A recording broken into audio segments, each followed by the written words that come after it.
स्वागत है आपको हमारे YouTube चैनल जीएस मैग्नेट में। जैसा कि आप लोगों को पता है कि बिहार पुलिस के लिए इस चैनल पे लगातार प्रैक्टिस सेट को करवाया जा रहा है। इस वीडियो में भी हम लोग एक नए प्रैक्टिस सेट को करेंगे। वीडियो को शुरू करने से पहले यदि आप लोग हमारे चैनल पे नए हैं तो कृपया चैनल को सब्सक्राइब कर लीजिए और बगल में बेल बटन को भी दबा लीजिए, ताकि जो भी वीडियो हम लोग डालें यूट्यूब के माध्यम से आप लोगों को सबसे पहले नोटिफिकेशन मिल जाए। जैसा कि आप लोग जानते हैं कि बिहार पुलिस का एग्ज़ाम जो है दोस्तों बहुत ही करीब है। अब जो है हमें अपनी तैयारी को बहुत बढ़िया बेहतर तरीक़ा से करना पड़ेगा। तो चलिए इस प्रैक्टिस सेट में हम लोग साइंस के क्वेश्चन को करेंगे, साइंस के इम्पोर्टेंट क्वेश्चन को करेंगे जो हर एग्ज़ाम में आने की संभावना होती है और इससे एक आध क्वेश्चन देखने को मिल जाता है। ठीक है, तो चलिए वीडियो को शुरू करते हैं। वीडियो को शुरू करने से पहले यदि आप लोग हमारे चैनल पे नए हैं तो कृपया चैनल को सब्सक्राइब कर लें और बगल में बेल बटन को भी ज़रूर दबाएं। और सेशन अच्छा लगे दोस्तों तो दोस्तों के साथ ज़रूर शेयर करें। इस वीडियो का PDF अगर आप लोग चाहते हैं दोस्तों तो इस क्वेश्चन का PDF टेलीग्राम पे प्रोवाइड कर दिया जाएगा। टेलीग्राम और व्हाट्सअप चैनल का जो लिंक जो है दोस्तों आप वीडियो के डिस्क्रिप्शन में देख सकते हैं, या टेलीग्राम पर जाइए और वहाँ पे GS मैग्नेट सर्च करके वैसे फॉलो कर लीजिए।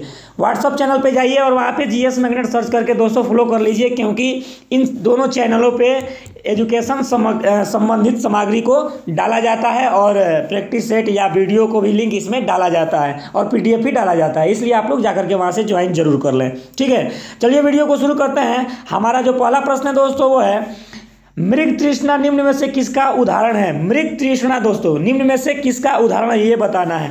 तो सबसे पहले आप लोगों को बता दें दोस्तों कि मृग तृष्णा क्या होता है। कभी कभी आप लोग दोस्तों गर्मी के दिनों में बस में सफ़र किए होंगे, और जब बस में सफ़र किए होंगे दोस्तों तो आप लोग कोई ना कोई बस के आगे वाले सीट पे ड्राइवर के पास बैठे होंगे।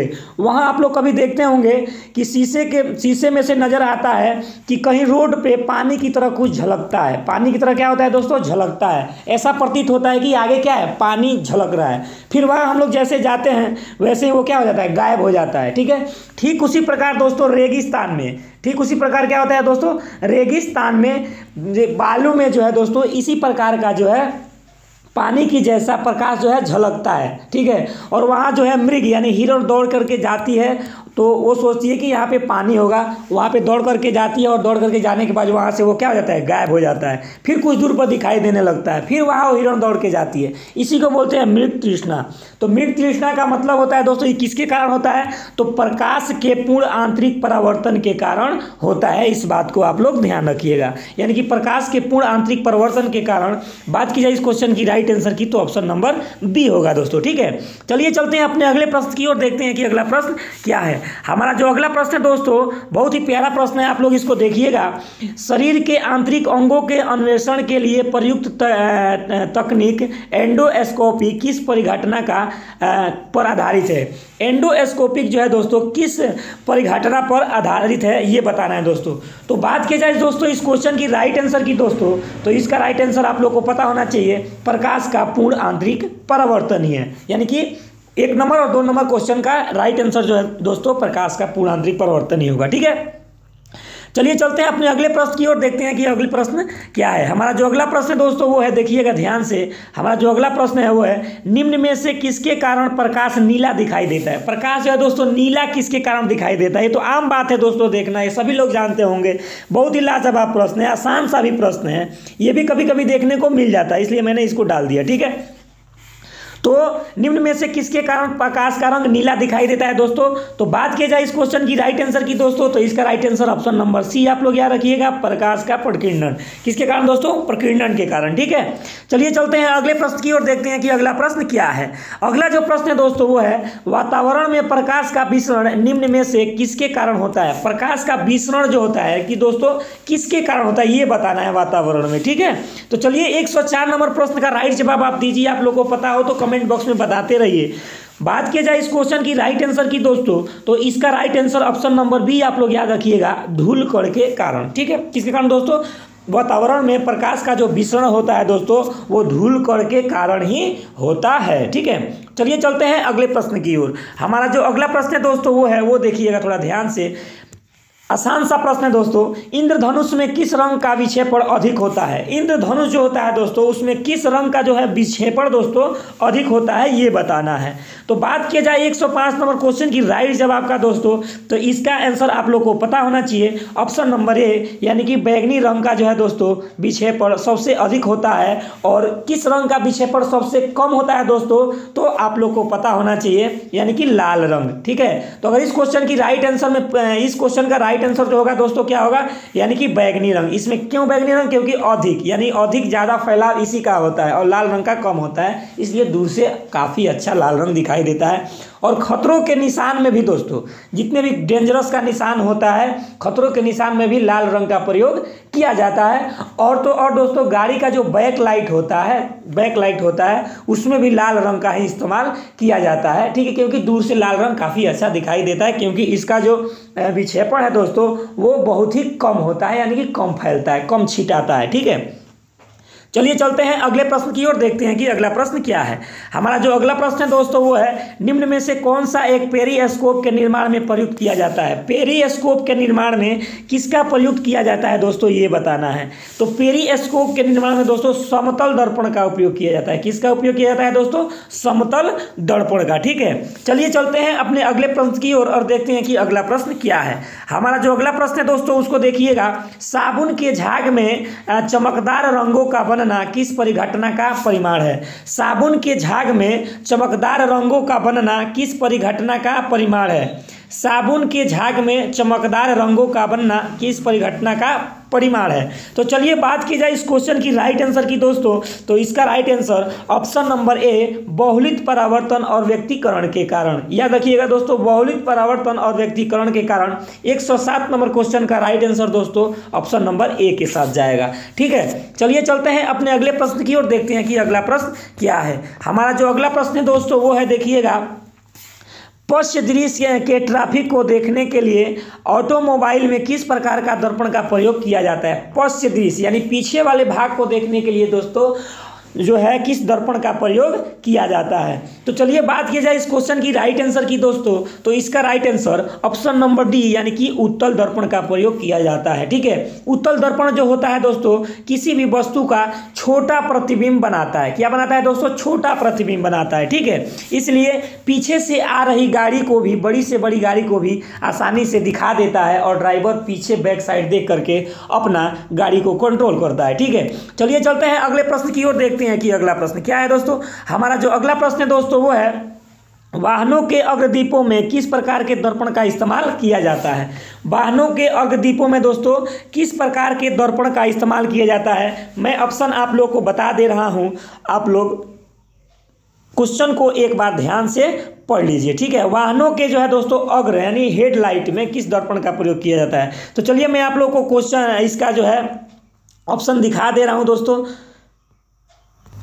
तो चलिए ऑप्शन आप लोगों के सामने हैं, आप लोग देख सकते हैं। तो बात की जाए इस क्वेश्चन की राइट आंसर की दोस्तों, तो इसका राइट आंसर ऑप्शन नंबर आप लोग को पता होना चाहिए, ऑप्शन नंबर सी, यानी कि अवतल दर्पण का प्रयोग किया जाता है। ठीक है, चलिए चलते हैं अगले प्रश्न की ओर, देखते हैं कि अगला प्रश्न क्या है दोस्तों। हमारा जो अगला प्रश्न है वो है, मानव की आंख की रेटिना पर किस प्रकार का प्रतिबिंब बनता है? मानव की जो आंख का रेटिना होता है दोस्तों उस पर किस प्रकार का प्रतिबिंब बनता है, ये आप लोग को बताना है। ठीक है, चलिए आसान सा सवाल है दोस्तों, बताइए, आसान सा सवाल है, इसका जवाब आप लोग कमेंट बॉक्स में बताइए जिन जिन लोगों को भी पता है। तो बात की जाए इस क्वेश्चन की राइट आंसर की दोस्तों, तो इसका राइट आंसर ऑप्शन नंबर ए को आप लोग याद रखिएगा, वास्तविक तथा उल्टा। वास्तविक तथा उल्टा।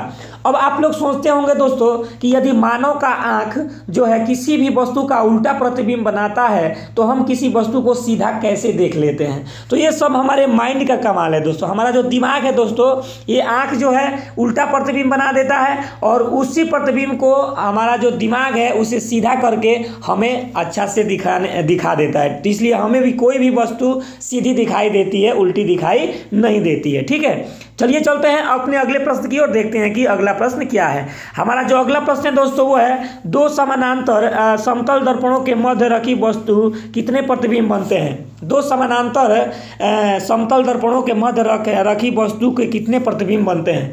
दो समानांतर दर्पण के बीच में अगर कोई वस्तु को रखा जाए दोस्तों तो वो कितना प्रतिबिंब बनाएगा? तो इस क्वेश्चन का राइट आंसर दोस्तों अनंत। क्या होगा दोस्तों? अनंत। यदि आप लोग ये साबित करिए, इसको जानना चाहते हैं तो आप लोग कोई ना कोई अपने बाल और हेयर कटवाने के लिए दोस्तों सैलून में गए होंगे, किसी हजाम के पास गए होंगे। वो नाई क्या करते हैं दोस्तों, अपने सैलून में एक आगे भी शीशा लगाते हैं और एक पीछे भी शीशा लगाते हैं। आगे शीशा में आप लोग अपना चेहरा देखते हैं और पीछे वाला में पीछे का भाग दिखाई देता है। थोड़ा सा गौर से देखिएगा दोस्तों उस आईने में कि आपका फोटो बहुत सारा बनता है उसमें। आगे वाले दर्पण में आप लोग देखिएगा कि आपका फोटो है दोस्तों अनगिनत बना हुआ है उसमें बैक साइड में, ठीक है। तो उससे आप साबित कर सकते हैं कि किसी भी दर्पण के सामने अगर कोई वस्तु रखा जाए, दो दर्पणों के बीच में, समतल दर्पणों के बीच में किसी वस्तु को रखा जाए दोस्तों, मान लीजिए यहाँ पे कोई वस्तु है, तो इसका प्रतिबिंब जो होता है दोस्तों अनंत बनता है, ठीक है। चलिए चलते हैं अपने अगले प्रश्न की ओर, देखते हैं कि अगला प्रश्न क्या है। हमारा जो अगला प्रश्न है दोस्तों वो है, निम्न में से डायऑप्टर किसकी इकाई है? डायऑप्टर बताना है, आसान सा सवाल है दोस्तों। डायऑप्टर किसकी इकाई है? तो बात किया जाए इस क्वेश्चन की राइट आंसर की दोस्तों, तो इसका राइट आंसर आप लोग को पता होना चाहिए कि डायऑप्टर जो है लेंस की क्षमता का मात्रक होता है। लेंस की क्षमता का मात्रक डायऑप्टर होता है, ठीक है। चलिए चलते हैं अपने अगले प्रश्न की ओर, देखते हैं कि अगला प्रश्न क्या है। हमारा जो अगला प्रश्न है दोस्तों वो है, श्वेत प्रकाश कितने रंगों से मिलकर बना होता है? श्वेत प्रकाश में दोस्तों कितने रंग होते हैं ये बताना है। तो श्वेत प्रकाश में दोस्तों 7 रंग मिलकर के बने होते हैं, जिसके लिए बैजानी हापी नाला भी बोला जाता है शॉर्ट में, ठीक है। तो अगर बात किया जाए कि किस रंग का प्रकीर्णन सबसे ज्यादा होता है, किस रंग का प्रकीर्णन सबसे ज्यादा होता है दोस्तों, तो सबसे ज्यादा जो होता है बैगनी रंग का होता है। किस रंग का होता है दोस्तों? बैगनी रंग का होता है। और सबसे किसका कम होता है दोस्तों?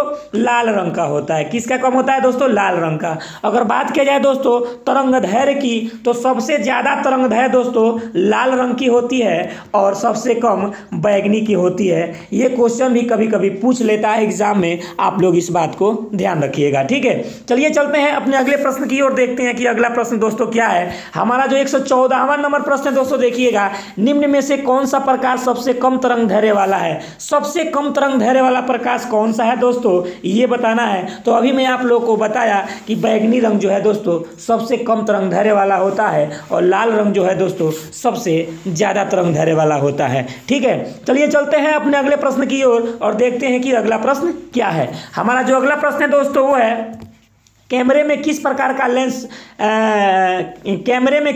का लेंस उपयोग में लाया जाता है? जो कैमरा होता है दोस्तों उसमें किस प्रकार का जो लेंस है उपयोग में लाया जाता है? तो चलिए इस क्वेश्चन का राइट आंसर बताइए दोस्तों। जिन जिन लोगों को इस क्वेश्चन का राइट आंसर पता हो कमेंट बॉक्स में बताते जाइए। और एक रिक्वेस्ट है आप लोगों से दोस्तों कि by the way by mistake अगर किसी क्वेश्चन का आंसर गलत टिक लग गया हो तो आप लोग कमेंट बॉक्स में मेंशन करके हमें सूचित कर सकते हैं, हम लोग उसे सुधारने की कोशिश करेंगे, ठीक है। रिप्लाई आप लोगों को जरूर मिलेगी अगर इस टाइप का कमेंट आप लोग करते हैं तो, ठीक है। तो चलिए इस क्वेश्चन का राइट आंसर देखते हैं। अगर बात की जाए इस क्वेश्चन की राइट आंसर की दोस्तों, तो इसका राइट आंसर ऑप्शन नंबर ए, उत्तल लेंस का प्रयोग जो होता है दोस्तों वो कैमरे में किया जाता है। उत्तल लेंस याद रखिएगा, ठीक है। चलिए चलते हैं अपने अगले प्रश्न की ओर, देखते हैं कि अगला प्रश्न क्या है। हमारा जो अगला प्रश्न है दोस्तों, मानव के नेत्र के किस भाग द्वारा आंख में प्रवेश करने वाले प्रकाश की मात्रा नियंत्रित होती है? किस अंग भाग के द्वारा प्रकाश की मात्रा नियंत्रित होती है? देखिए दोस्तों, हमारा ये जो मानव नेत्र से क्वेश्चन है और ये सारे के सारे क्वेश्चन दोस्तों फिजिक्स से है, ठीक है। इस बात को भी आप लोग ध्यान रखिएगा। तो चलिए अगर बात की जाए मानव नेत्र की, तो आंख में प्रकाश का नियंत्रण दोस्तों आइरिस करता है। क्या करता है? आइरिस, यानी ऑप्शन नंबर सी जो होगा राइट आंसर होगा। आइरिस के बारे में मैं आप लोगों को बता देना चाहता हूं दोस्तों, आइरिस जो होता है प्रकाश का नियंत्रण करता है। जैसे आप किसी अंधेरे कमरे में जाते हैं तो आइरिस फैल जाता है। आइरिस क्या होता है? फैल जाता है। और जैसे ही किसी प्रकाशमय कमरे में आप जाते हैं तो आइरिस सिकुड़ जाता है। यही कारण है दोस्तों कि आंखें बंद करने के बाद खोलने पर थोड़ा सा धुंधला दिखाई देता है, उसके बाद फ्रेश दिखाई देने लगता है, ठीक है। तो चलिए आशा करते हैं कि आप लोग समझ गए होंगे। दूसरी सवाल दोस्तों, आइरिस जो होता है ताप का भी नियंत्रण करता है। किसका दोस्तों? ताप का। आँख में ताप का भी नियंत्रण करता है। अगर मान लीजिए दोस्तों आपके बॉडी का टेम्परेचर 37 डिग्री सेल्सियस है और आप किसी ऐसे माहौल में चले जाइए जहाँ का वातावरण 50 डिग्री सेल्सियस है, ठीक है, तो वहाँ का दोस्तों प्रकाश भी गर्म होगा कि नहीं होगा। तो वो प्रकाश आपके आँखों में जैसे प्रवेश करेगी दोस्तों, ये आइरिस क्या करता है, इस 50 डिग्री को कंट्रोल करके दोस्तों 37 डिग्री बना के ही प्रकाश को अंदर भेजता है, ठीक है। इस बात को भी आप लोग ध्यान रखिएगा, यानी तापमान का भी नियंत्रण ये आइरिस ही करता है। मान लीजिए कि कहीं पे बहुत ज़्यादा आग लगा हो और आप आग बुझाने के लिए चले जाएं, तो वहाँ आप जाइएगा तो टेम्परेचर ज़्यादा होगा, तो टेम्परेचर ज़्यादा होने की वजह से आपकी आंखें ख़राब हो सकती हैं। इसलिए ये जो आइरिस है दोस्तों वहाँ अपना कमाल दिखाता है और वहाँ के टेम्परेचर को नॉर्मल करके प्रकाश को उतना ही अंदर जाने देता है जितना 37 डिग्री के बराबर होता है, ठीक है दोस्तों। चलिए चलते हैं अपने अगले प्रश्न की ओर, देखते हैं कि अगला प्रश्न क्या है। हमारा जो अगला प्रश्न है दोस्तों वो है मानव में नेत्र में किस स्थान पर प्रकाश तरंगे स्नायु उद्वेगों में परिवर्तित होती है। चलिए बताइए इस क्वेश्चन का राइट जवाब। 117 नंबर प्रश्न का राइट जवाब बताइए दोस्तों। इसके लिए 4 ऑप्शन आप लोगों को दिया गया है। तो चलिए अगर बात की जाए इस क्वेश्चन की राइट आंसर की, तो इसका right answer option number C आप लोग याद रखिएगा, यानी कि रेटिना दोस्तों। क्या दोस्तों, रेटिना, ठीक है। चलिए चलते हैं अपने अगले प्रश्न की ओर और देखते हैं कि अगला प्रश्न क्या है। हमारा जो अगला प्रश्न है दोस्तों वो है स्वस्थ नेत्र के लिए स्पष्ट दूरी और दृष्टि की न्यूनतम दूरी कितनी होती है। एक स्पष्ट दर्शन की न्यूनतम दूरी दोस्तों कितनी होती है। तो इसको आप लोगों को बिल्कुल सा नॉर्मल सा सवाल है दोस्तों, 25 सेंटीमीटर। कितना दोस्तों, 25 सेंटीमीटर। देखिए कभी कभी हम एग्जाम में बैठने पर तो एक आध क्वेश्चन ऐसा भी पूछ देता है दोस्तों जो बिल्कुल आसान होता है। एक आध क्वेश्चन ऐसा भी कभी कभी पूछ देता है जो बिल्कुल आसान होता है और हम पढ़ के क्या हो जाते हैं, खुश हो जाते हैं, ठीक है। तो आसान क्वेश्चन भी एग्जाम में एक आध दो कभी कभी डाल भी देता है दोस्तों, ठीक है। इसलिए इसको आसान और इसको चर्चित देख करके आप लोग मत घबराइएगा, ठीक है, इतना ईजी नहीं पूछेगा, ठीक है, कभी कभी डाल देता है। चलिए चलते हैं अपने अगले प्रश्न की ओर, देखते हैं कि अगला प्रश्न क्या है। हमारा जो अगला प्रश्न है दोस्तों ध्यान से देखिएगा, वो है दूरदृष्टि दोष से पीड़ित व्यक्ति के चश्मे में कौन सा लेंस का प्रयोग किया जाता है दोस्तों। दूरदृष्टि से पीड़ित व्यक्ति के चश्मे में कौन सा लेंस का प्रयोग किया जाता है। तो अगर बात किया जाए दूर दृष्टि में दोस्तों, तो दूर जो दृष्टि होती है दोस्तों वहाँ पे दूर की वस्तु दिखाई देती है लेकिन नज़दीक की वस्तु दिखाई नहीं देती है, ठीक है। तो अगर बात की जाए इसमें लेंस का दोस्तों, तो इस क्वेश्चन का राइट जवाब ऑप्शन नंबर ए यानी कि उत्तल लेंस का प्रयोग किया जाता है, ठीक है। चलिए चलते हैं अपने अगले प्रश्न की ओर और देखते हैं कि अगला प्रश्न क्या है दोस्तों। हमारा जो अगला प्रश्न है दोस्तों वो है दूरस्थ वस्तुओं के निरीक्षण के लिए किस प्रकाशिक यंत्र का प्रयोग किया जाता है। दूर की वस्तु को देखने के लिए किस प्रकाशिक यंत्र का प्रयोग किया जाता है दोस्तों, ये बताना है। तो बात किया जाए इस क्वेश्चन की राइट आंसर की दोस्तों, तो इसका right answer option number C दूरदर्शी का उपयोग किया जाता है, ठीक है। चलिए चलते हैं अपने अगले प्रश्न की ओर और देखते हैं कि अगला प्रश्न क्या है। हमारा जो अगला प्रश्न है दोस्तों वो है, देखिएगा ध्यान से, निम्न में से किस वैज्ञानिक ने दूरबीन का आविष्कार किया था। दूरबीन का आविष्कार किसने किया था दोस्तों, ये बताना है, ठीक है। चलिए आसान सा सवाल है, बताइए इस क्वेश्चन का आंसर। जितने लोग भी इस वीडियो को देख रहे हैं, इस सेशन को देख रहे हैं, कृपया इसे अपने दोस्तों के साथ जरूर शेयर कर दे दोस्तों, और एक लाइक आप लोग जरूर ठोक दिया कीजिए, क्योंकि एक लाइक ही हम लोग को मोटिवेट करता है और वीडियो बनाने में जो दोस्तों मज़ा आता है हम लोग को, ठीक है। तो चलिए जितने लोग भी देख रहे हैं फटाफट लाइक कर दीजिए दोस्तों, नए हैं तो सब्सक्राइब करके रखिए। इस टाइप का मटेरियल आप लोगों को हमेशा देखने को मिलेगा इस चैनल पे, ठीक है। तो बात की जाए इस क्वेश्चन की राइट आंसर की दोस्तों, तो इसका राइट आंसर ऑप्शन नंबर ए यानी कि गैलीलियो ने जो है दोस्तों दूरबीन का आविष्कार किया था, ठीक है। चलिए चलते हैं अगले प्रश्न की ओर, देखते हैं कि अगला प्रश्न क्या है दोस्तों। हमारा जो अगला प्रश्न है दोस्तों वो है तंतु प्रकाशिक संचार में संकेत किस रूप में प्रवाहित होता है। तंतु प्रकाशिक संचार में संकेत किस रूप में प्रवाहित होता है। तो बात किया जाए इस क्वेश्चन की राइट आंसर की दोस्तों, तो इसका राइट आंसर आप लोग को पता होना चाहिए, ऑप्शन नंबर ए यानी कि प्रकाश तरंग। क्या दोस्तों, प्रकाश तरंग, ठीक है। चलिए चलते हैं अगले प्रश्न की ओर, देखते हैं कि अगला प्रश्न क्या है दोस्तों। हमारा जो अगला प्रश्न है दोस्तों वह है, निम्न में से कांच का कौन सा प्रकार बैगनी किरणों को विच्छेदन कर सकता है। बैगनी किरणों को विच्छेदन करने वाला कांच कौन सा है दोस्तों, ठीक है। इसमें आप लोग 4 ऑप्शन दिया गया है, बताइए फटाफट जिन लोगों को भी ये क्वेश्चन का आंसर पता है। तो बात की जाए इस क्वेश्चन की राइट आंसर की, तो इसका राइट आंसर क्रुक्स कांच आप लोग याद रखिएगा। ये बैगनी किरणों को क्या कर सकता है दोस्तों, विच्छेदन कर सकता है, ठीक है। चलिए चलते हैं अगले प्रश्न की ओर, देखते हैं कि अगला प्रश्न क्या है। हमारा जो अगला प्रश्न है दोस्तों वो है निकट दृष्टि दोष को दूर करने के लिए निम्न में से कौन सा लेंस का प्रयोग किया जाता है। इसके पहले आप लोग दूर दृष्टि दोष के बारे में जाने तो निकट दृष्टि दोष जो होता है दोस्तों, नज़दीक की वस्तु दिखाई दे देती है लेकिन दूर की वस्तु दिखाई नहीं देती है, उसको बोलते हैं निकट दृष्टि दोष। इस प्रकार के समस्या से निपटने के लिए डॉक्टर जो है दोस्तों वो नतोदर लेंस का उपयोग करता है। किसका उपयोग करता है दोस्तों? नतोदर लेंस का उपयोग करता है। ठीक है, चलिए चलते हैं अपने अगले प्रश्न की ओर, देखते हैं कि अगला प्रश्न क्या है। हमारा जो अगला प्रश्न है दोस्तों बहुत ही बढ़िया प्रश्न है, देखिएगा आप लोग। क्षैतिज के समीप सूर्य एवं चंद्रमा के दीर्घ वृत्ताकार दिखाई देने का कारण क्या है। क्षैतिज के समय जब चंद्रमा और सूर्य दोस्तों डूबने वाले होते हैं तो आप लोग देखते हैं कि सूर्य बड़ा दिखाई देता है। इसका कारण क्या होता है दोस्तों? या सूर्य जब उगने वाले होते हैं तो सूर्य का आकार बड़ा दिखाई देता है दोस्तों, इसका कारण क्या है? ठीक है, तो चलिए बात की जाए इस क्वेश्चन की राइट आंसर की दोस्तों, तो इसका राइट आंसर ऑप्शन नंबर ए आप लोग याद रखिएगा, अपवर्तन। यानी प्रकाश के अपवर्तन के कारण दोस्तों सूर्य जो है क्षैतिज स्थिति में होता है तो बड़ा दिखाई देता है। ठीक है, चलिए चलते हैं अगले प्रश्न की ओर, देखते हैं कि अगला प्रश्न क्या है दोस्तों। हमारा जो अगला प्रश्न है दोस्तों वो है, देखिएगा ध्यान से, निम्न में से किसमें मध्यम प्रकाश की गति न्यूनतम होती है। मध्यम प्रकाश की गति किसमें न्यूनतम होती है दोस्तों, ये बताना है। तो बात की जाए इस क्वेश्चन की राइट आंसर की, तो इसका राइट आंसर ऑप्शन नंबर ए यानी कि कांच। इसका क्या होगा दोस्तों? कांच होगा। ठीक है, चलिए चलते हैं अपने अगले प्रश्न की ओर, देखते हैं कि अगला प्रश्न क्या है दोस्तों। हमारा जो अगला प्रश्न है वो है, जल की सतह पर तेल की परत का चमकना किसका उदाहरण है। जल की सतह पर तेल की परत का चमकना दोस्तों किसका उदाहरण? ठीक है, तो चलिए फटाफट, जल की सतह पर तेल चमकता है दोस्तों आप लोगों को पता ही है, किसके कारण होता है बताइए फटाफट, जिन लोगों को भी पता है। बात की जाए इस क्वेश्चन की राइट आंसर की दोस्तों, तो व्यक्तिकरण के कारण आप लोग याद रखिएगा, ऑप्शन नंबर बी यानी कि व्यक्तिकरण के कारण दोस्तों जल जो है, जल के ऊपर तेल जो है चमकता है। ठीक है, चलिए चलते हैं अगले प्रश्न की ओर, देखते हैं कि अगला प्रश्न क्या है दोस्तों। हमारा जो अगला प्रश्न है वो है दोस्तों, निम्न में से फोटान किसकी मूल इकाई है। फोटान बताना है दोस्तों, लाजवाब प्रश्न, आसान सा भी प्रश्न है दोस्तों, 9th 10th लेवल का सवाल है दोस्तों ये। ठीक है, 9th और 10th लेवल का सवाल है, इसमें से देखिए पूछा गया है। सारे के सारे प्रश्न तो दोस्तों यहीं से आता है जितने हम लोग पढ़ लेते हैं। फर्क इतना होता है, थोड़ा सा लैंग्वेज दोस्तों अलग हो जाता है।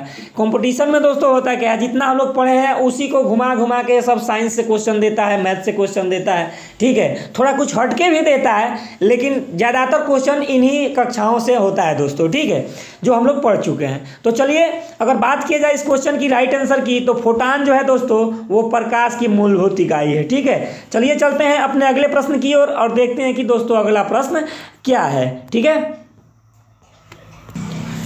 तो चलिए हमारा जो अगला प्रश्न है दोस्तों वो है, देखिएगा, निम्न में से ध्यान दीजिएगा, निम्न में से किसके द्वारा विकिरण की कण प्रकृति की पुष्टि की जाती है। किनके द्वारा विकिरण की कण की प्रकृति की पुष्टि की जाती है। ठीक है, चलिए चलते हैं। अगर इस क्वेश्चन की राइट आंसर की बात की जाए दोस्तों, तो इसका राइट आंसर आप लोग को पता होना चाहिए, ऑप्शन नंबर बी यानी कि व्यक्तिकरण के द्वारा। किसके द्वारा दोस्तों? व्यक्तिकरण के द्वारा विकिरण की कण की पुष्टि की जाती है। ठीक है, चलिए चलते हैं अगले प्रश्न की ओर और देखते हैं कि अगला प्रश्न क्या है। अबिंदुता दोष को दूर करने के लिए किस लेंस का प्रयोग किया जाता है। अबिंदुता दोष जो होता है, न दूर की वस्तु दिखाई देगी दोस्तों, न ही नज़दीक की वस्तु दिखाई देती, इसे अबिंदुता कहते हैं। यानी कि पूरा जो है बल्ब फ्यूज हो जाता है इसमें, मान के चलिए लगभग में। ठीक है, तो अगर बात की जाए इस क्वेश्चन की राइट आंसर की दोस्तों, तो इसका राइट आंसर ऑप्शन नंबर ए आप लोगों को पता होना चाहिए, बेलनाकार लेंस। किसके द्वारा स्टिक किया जाता है दोस्तों? बेलनाकार लेंस के द्वारा। ठीक है, चलिए चलते हैं अगले प्रश्न की ओर, देखते हैं कि अगला प्रश्न क्या है दोस्तों। वो है, लैम्बर्ट का नियम किससे संबंधित है दोस्तों, ये बताना है, लैम्बर्ट का नियम किससे संबंधित है। तो चलिए अगर बात की जाए इस क्वेश्चन की राइट आंसर की दोस्तों, तो इसका right answer option number D यानी कि प्रदीप्ति से संबंधित है। चलिए जितने लोग भी इस क्वेश्चन को देख रहे हैं, सेशन को देख रहे हैं, कृपया चैनल को सब्सक्राइब कर दे, वीडियो को शेयर जरूर करें दोस्तों, लाइक जरूर मारें, क्योंकि आपका एक लाइक हमें लोग को बहुत मोटिवेट का काम करता है। ठीक है, चलिए चलते हैं अगले प्रश्न की ओर, देखते हैं कि अगला प्रश्न क्या है। हमारा जो अगला प्रश्न है दोस्तों वो है, अर्धवर्धक लेंस वास्तव में क्या होता है। अर्धवर्धक लेंस जो होता है दोस्तों वो वास्तव में होता क्या है। ठीक है, तो बात की जाए इस क्वेश्चन की राइट आंसर की दोस्तों, तो इसका right answer option number C आप लोग याद रखिएगा, यानी कि उत्तल लेंस होता है अर्धवर्धक लेंस। ठीक है, चलिए चलते हैं अगले प्रश्न की ओर, देखते हैं कि अगला प्रश्न क्या है। हमारा जो अगला प्रश्न दोस्तों वो है, दो विद्युत आवेशों के मध्य लगने वाले बल से संबंधित नियम कौन सा है। दो विद्युत आवेशों के मध्य लगने वाले बल से संबंधित नियम बताना है दोस्तों कि कौन सा नियम है दोस्तों। तो चलिए, जिन लोगों को भी इस क्वेश्चन का आंसर पता है बताइए फटाफट दोस्तों। बात किया जाए इस क्वेश्चन की राइट आंसर की, तो इसका right answer option number B आप लोग याद रखिएगा, यानी कि कूलम्ब का नियम। कौन सा नियम दोस्तों?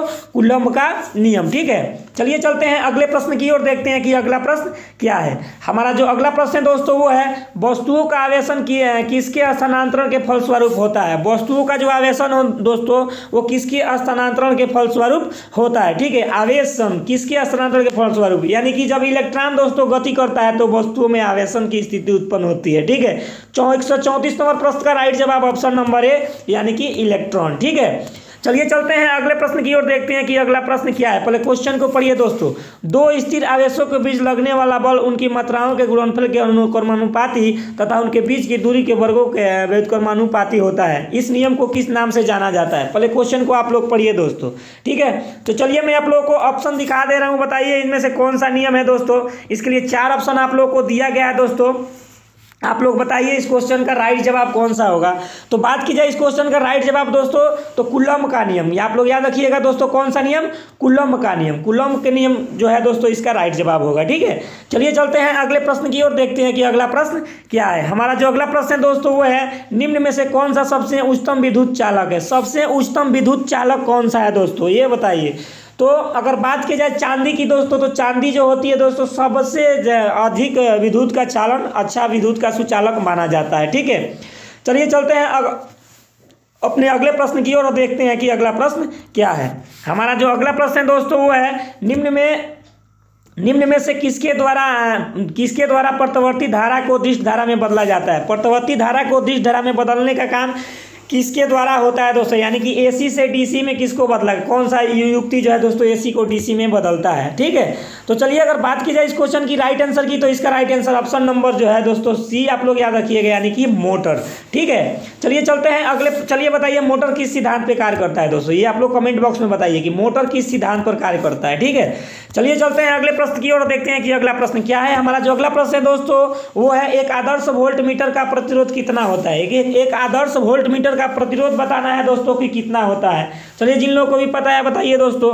बात की जाए इस क्वेश्चन की राइट आंसर की, तो इसका right answer option number D आप लोग याद रखिएगा, यानी कि अनंत। ठीक है, चलिए चलते हैं अपने अगले प्रश्न की ओर।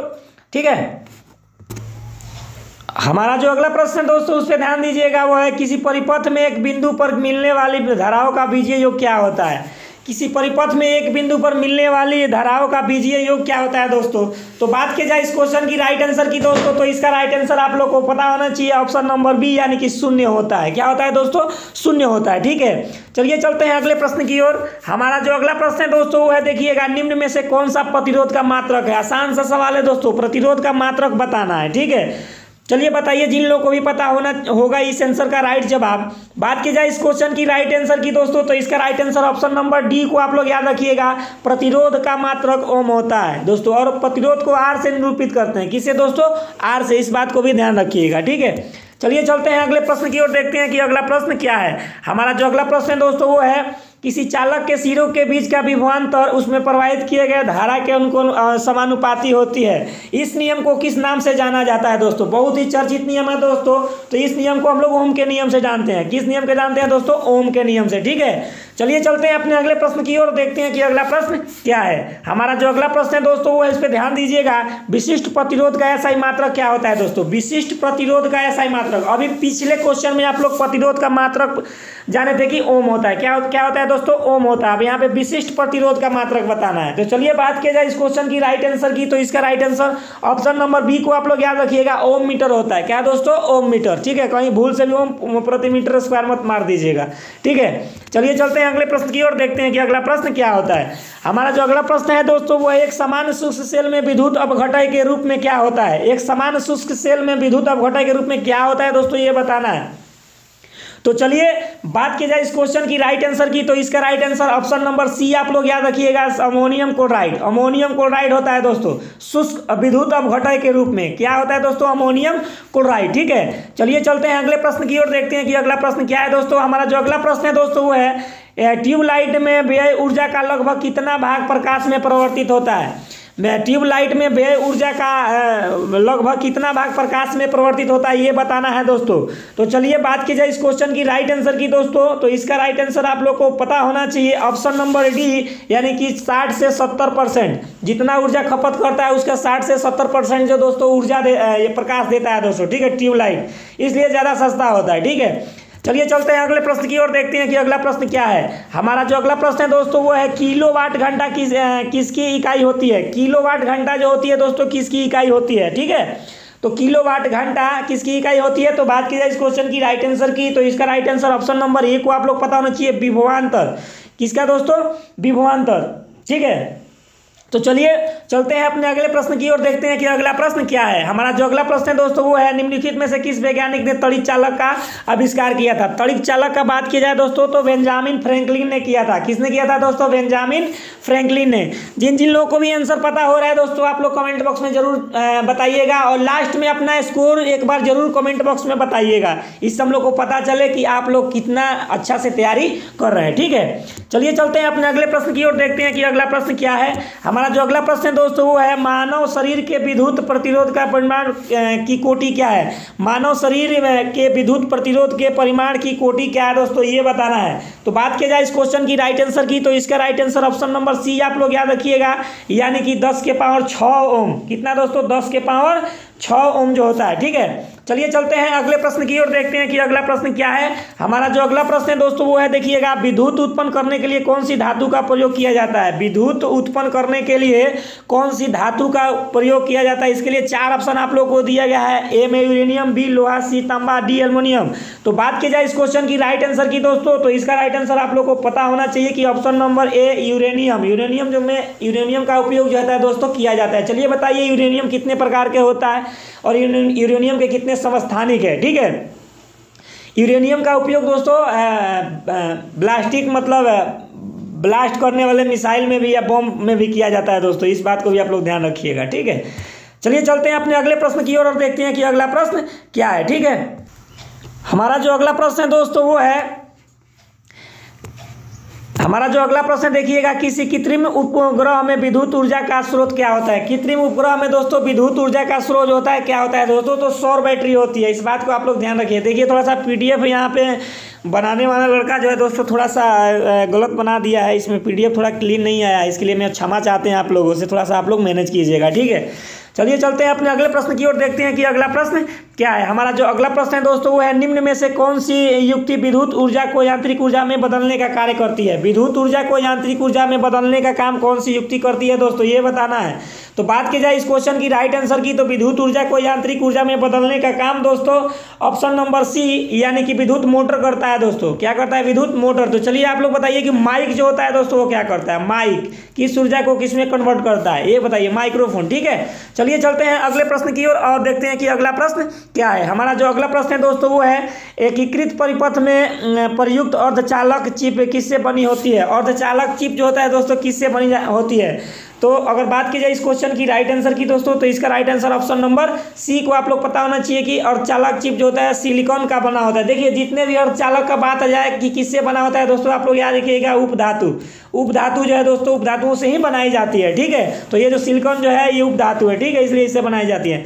चलिए चलते हैं अपने अगले प्रश्न की ओर, देखते हैं कि अगला प्रश्न क्या है दोस्तों। हमारा जो अगला प्रश्न है दोस्तों वो है, 1 किलोवाट घंटा का मान कितना होता है। 1 किलोवाट घंटा का मान जो होता है दोस्तों कितना होता है। तो बात की जाए इस क्वेश्चन की राइट आंसर की, चलिए जिन लोगों को भी पता हो दोस्तों बताते रहिए। ठीक है, और वीडियो को देख रहे हैं अच्छा लग रहा है वीडियो, तो दोस्तों के साथ जरूर शेयर करें।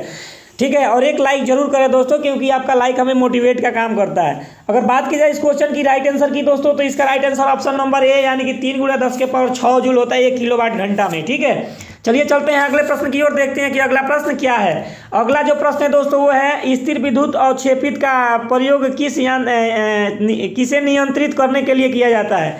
स्थिर विद्युत अवक्षेपित का प्रयोग किसे नियंत्रित करने के लिए किया जाता है? तो बात की जाए इस क्वेश्चन की राइट आंसर की, तो इसका right answer option number D आप लोगों को पता होना चाहिए, वायु प्रदूषक। किसको नियंत्रित करने के लिए किया जाता है दोस्तों? वायु प्रदूषक को नियंत्रित करने के लिए किया जाता है। चलिए चलते हैं अपने अगले प्रश्न की ओर, देखते हैं कि अगला प्रश्न क्या है। हमारा जो अगला प्रश्न है दोस्तों वो है अस्थायी चुंबक का निर्माण किससे किया जाता है? अस्थायी चुंबक का निर्माण दोस्तों किससे किया जाता है ये बताना है।